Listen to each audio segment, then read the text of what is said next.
What's up, guys? All right, so look, when I was younger, we didn't have cable TV. I grew up, basically, we had like a couple of channels. And one of those channels, I could watch the Muppets or, some kind of, I had, some Saturday morning cartoons. And so most of the time, just played outside. But if I was inside, what I did have were like this large set of encyclopedias, and I know probably everybody had them at their house growing up. The large red, leather-bound encyclopedias, and I would just like read through like these different sections that I would become fascinated with, and I just like read over and over about like the Greek gods, and I know like I was fascinated with Vikings and just different kind of mythology and like werewolves and stuff like that. Just like any other kid, I guess. And I read like the stories of Hercules over and over again. But I don't remember ever reading about what they call the judgment of Hercules, or like Hercules at the Crossroads. And it's an interesting story, and I think it has something we can learn from it. So I'm just going to kind of tell you about it, okay? So when Hercules was younger, he left his father's cattle and he went out into the wilderness, and I think he was kind of like doing this soul searching, figuring himself out, you know what I mean? Like trying to really get in and meditate and be alone with his thoughts. So he goes out in this wilderness and he gets approached by two women. The first one, she's like beautiful. She's, kind of scantily dressed, and she's very seductive in her voice and in her ways. And she tries to talk Hercules into coming with her. And she said her path, it would be easy. And this would be his journey on life. And she would take him down this road, and he would have anything he wanted. Pleasure, fortune, fame, all of it, right?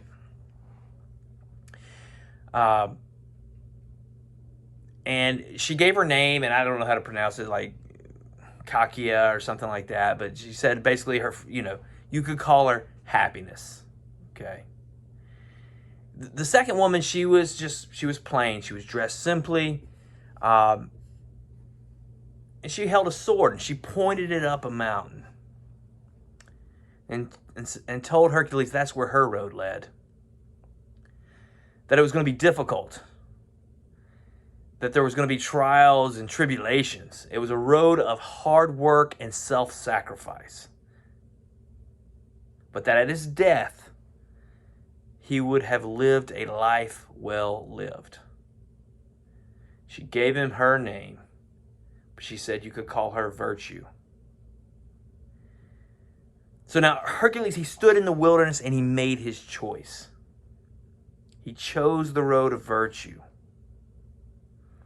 He chose the path that was difficult, that would require everything of him. He would have to give and give and give, and it wasn't going to go his way every time. And I think this has a lot of parallels with the story of Jesus in the desert being tempted by Satan. He went to the desert, and, he was given these choices. He could have plenty without work. He could have a kingdom without service. He could be a god of his own making, right? But Jesus said, no, we're going to take the narrow path. He said his path was one of self-denial, of self-sacrifice. His path was the one to the cross. It's the upside-down kingdom. So we stand here in our own wilderness, and we have to make a choice. We have two roads before us at all times. We got the choice of pleasure, immediate gratification, and we have the choice of doing what's right, of self-sacrifice and self-denial, of courage, of of wisdom, of bravery, that choice of virtue, you know. A lot of times the world just tells us, oh, you just got to follow your heart, do what you love, you know. Woody Allen once said, the heart wants what the heart wants. And I don't know if you know much about Woody Allen, but the guy had an affair with his wife's adopted daughter. So I wouldn't be taking ethical advice from Woody Allen. The world tells us we need to be tolerant, but we really, and it said, and we always think, oh, we can't judge, but we have to judge. We have to judge ourselves and our intent and the paths we walk and the choices we make. The roads we travel determine the life we live. And no matter what lies you hear, about right and wrong, they do exist, okay? There is a way, there is a path, there is a road to walk. You can get everything you want, but if you lose the things that matter, what good is it, Because if you lose everything that matters to you, then you're just chasing the wind. Everything is emptiness if you don't have this life of love and passion and purpose. You have to have meaning. And I've been told I'm a fool, I'm crazy because I believe in things that I can't see, but I'd rather be a fool and believe than to just see a meaningless universe of sadness and despair all around me.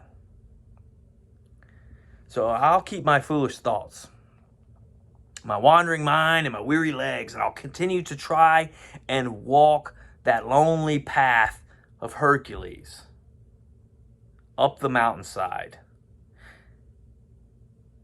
And we're going to stumble, but we just keep pressing on. We'll turn our backs on that of just pleasure and of a nothingness. And instead we'll choose the road of virtue. Because every road splits. Every choice has to be taken into account. And this is the world we find ourselves in. This is not a world, I'm not talking about some metaphor or symbol. I'm talking about the real world, what you live in, your day to day, every choice you make in life, Are you going to get up early tomorrow? Are you going to get up late? Are you going to make it to work on time? Are you going to be honest with your boss? Are you going to be honest with your doctor? Are you going to be honest with your wife? Are you going to be good to your kids? Are you going to sacrifice yourself so that maybe your children can have it better?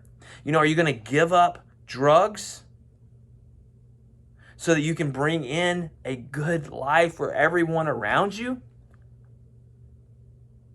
These are the choices we make. The road to heaven is not paved with gold, and the road to hell has no good intentions, because every universe is a multiverse. Every choice we make matters, and that will feel like a weight on your shoulders, but it's not. It's not. The only way out of hell is to walk towards heaven, guys. Make your choice and live. All right. Thanks for staying with me during this rant.